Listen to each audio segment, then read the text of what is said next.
ልክ ተሰፍቶ ተስተካክሎ የተቀመጠ ጋብቻ የለም። ሬዲ ሜድ ሚስት የለችም። እግዚአብሔር ሴት ይሰጣል። አንተ በመማማር፣ በመነጋገር፣ በመግባባት፣ በመቀራረብ ሚስት ታደርጋታለህ። በጋራ እርስ በርሳችሁ በመቻቻል በመማማር አለባችሁ።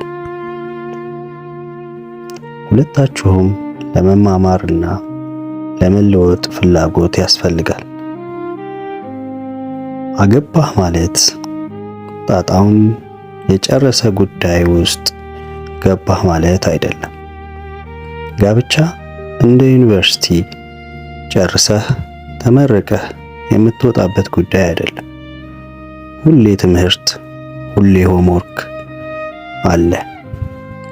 በጋብቻ ውስጥ ስራ አለ። ጋብቻ ስራን ይበልጥ ጠንክሮ መስራትን ይጠይቃል። በየቀኑ ትዳርህን ለማስተካከል በጎ ፈቃደኛ መሆን አለብህ። ጋብቻ ልክ እንደ መኪና ጥገና እና ሰርቪስ ይፈልጋል። ተገቢ ጥገናና ሰርቪስ የማይደረግለት መኪና አንድ ቀን ተገልብጦ ባለቤቱን አደጋ ላይ እንደሚጥል ሁሉ ጋብቻም ጥገናና እንክብካቤ ካልተደረገለት አደጋ ውስጥ ይገባል።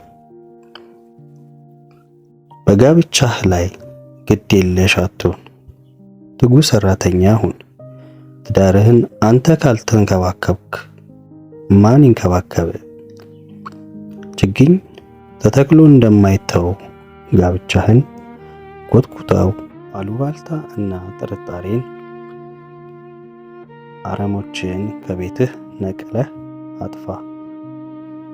ጠዋትና ማታ ችግኝ ውሃ እንደሚያስፈልገው ትዳርህ የፍቅርና የሰላም ውሃ አጠጣ።